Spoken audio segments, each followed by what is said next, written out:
Your host for MotorWeek 93, John Davis.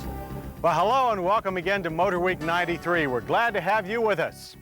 Sports car. It's a term that means a vehicle that puts the thrills and pleasures of driving ahead of everything else. Now, for some, a sports car can have only 2 seats. For others, a sports car must be a convertible. But there are those that think it's okay if a sports car has 4-wheel drive. Still, it's exhilaration behind the wheel that makes a sports car a sports car. And this week, we're going to review the core of the sports car market. 6 stimulating models, all designs where high performance is king. We open with the newest sports car on the road, the 1994 Toyota Supra. The Supra has come a long way since its 1979 debut as an upscale Celica. The latest Supra delivers the kind of racy styling, not to mention performance, that quickly separates sports car lovers from their senses and wallets. Available as a hardtop or with an aluminum lift-out roof panel, the Supra is based on the Lexus SC300 chassis and sports the same 3-liter inline 6-cylinder. It adds twin turbochargers for the almost outrageous Supra Turbo. We haven't seen a rear wing like this since the Ferrari F40. Inside, the wide cabin has a competition air with no-nonsense flat surfaces surrounding large legible gauges. But the latest in safety, including twin airbags, is included, as is the hint of a rear seat. With 320 horsepower on tap and a light Getrag design 6-speed manual in hand, the Supra Turbo darts from 0 to 60 in 5 seconds. Lean hard into a corner and you feel both the heft of the Supra and its almost unyielding grip. It should be for the Supra's estimated $32,000 base price, or at least $38,000 for the Supra Turbo. But for our money, the Supra is, well, super. When you talk sports car, you have to talk Porsche.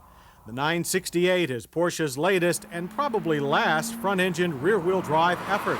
However, it still impresses with a near-legendary combination of power and handling. While available as a pure convertible, we chose to test the lighter coupe, which does let some sunshine in with a lift-out roof panel. The tasteful, functional cockpit includes glare-free gauges for driving and twin airbags for safety. Firm, supportive front seats and tiny fold-down rear seats are both Porsche trademarks, as is tenacious performance. We love tackling Savannah's Roebling Road Raceway in a 968. The straightaway flies by with 0 to 60 runs of 6 seconds. Its 236 horsepower and 225 pound-feet of torque is provided from a big 3-liter 4-cylinder. Our car had the optional sports suspension with 17-inch wheels. Tire adhesion is impressive to the limit. Unless you plan to spend lots of time on a racetrack, though, the standard $39,950 968 will do nicely. Our car with the extras came in at $45,825. A lot of money, sure, but no longer a lot more than competitors. The first Japanese car we ever thought came close to Porsche performance was the turbocharged version of the Nissan 300ZX. The 4-year-old styling of Nissan's latest Z car has worn well. A non-turbo convertible and 2+2 hardtop are available, while the turbocharged car sports glass T-tops. The straightforward wraparound cockpit has been copied by many others. While a driver's airbag is included, door-mounted seatbelts remain. Gauges are round, clear, and include turbo boost.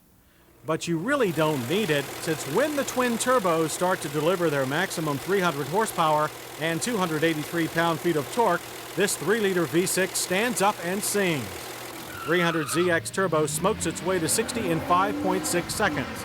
Nissan put wider tires and wheels at the rear to make sure all that power got to the pavement. Transitions and corners are rapid thanks to Nissan's high-cast 4-wheel steering. Properly handled, this 3,500-pound machine flies through corners like a featherweight. Driver-adjustable shocks help make the 300ZX Turbo a pleasant road car as well. You'll need $30,555 for the non-turbo Z car, $37,655 for the turbo model. Our car came to $38,730 with leather trim. There is a split personality to the Nissan 300ZX Turbo. It performs with the best, yet can also coddle its customers. However, as we noted in our recent Driver's Choice poll, if you want a pure high-performance sports car experience, try the Mazda RX-7.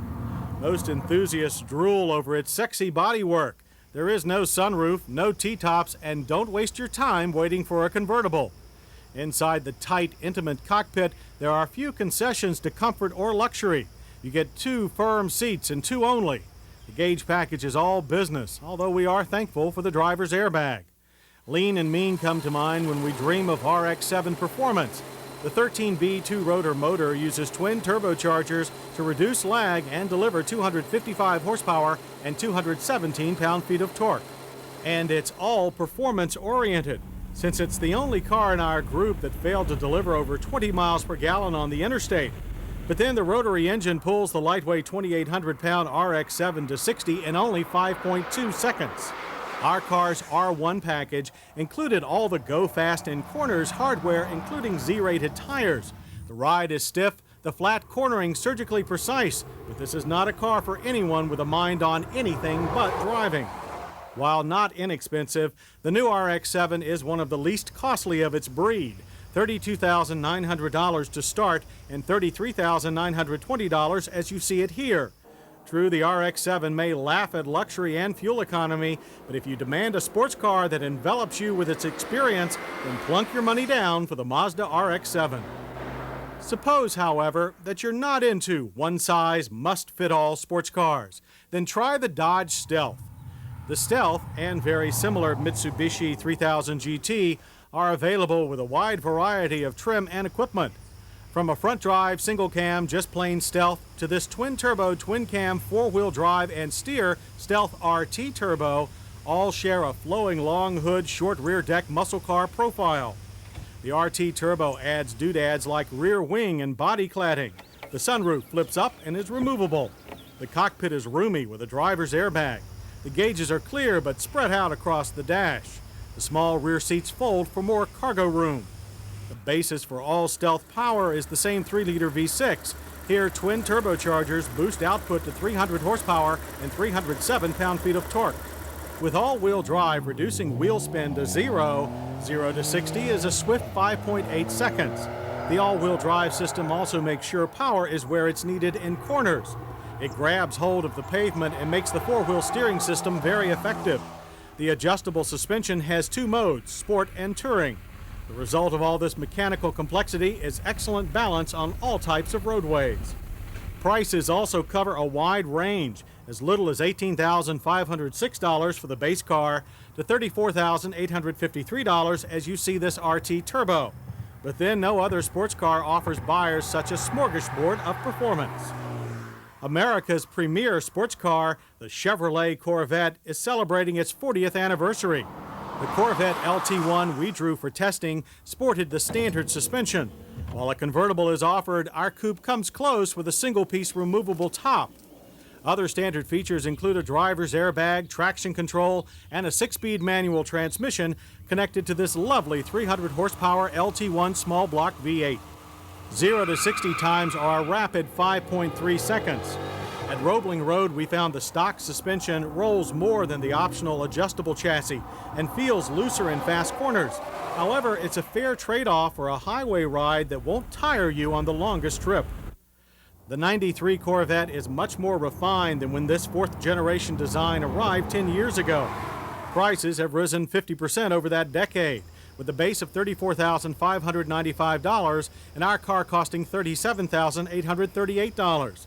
Still, if you're looking for one of the fastest, best-handling cars in the world, love its made-in-America heritage and its near-timeless fiberglass styling, the Chevrolet Corvette is your winner.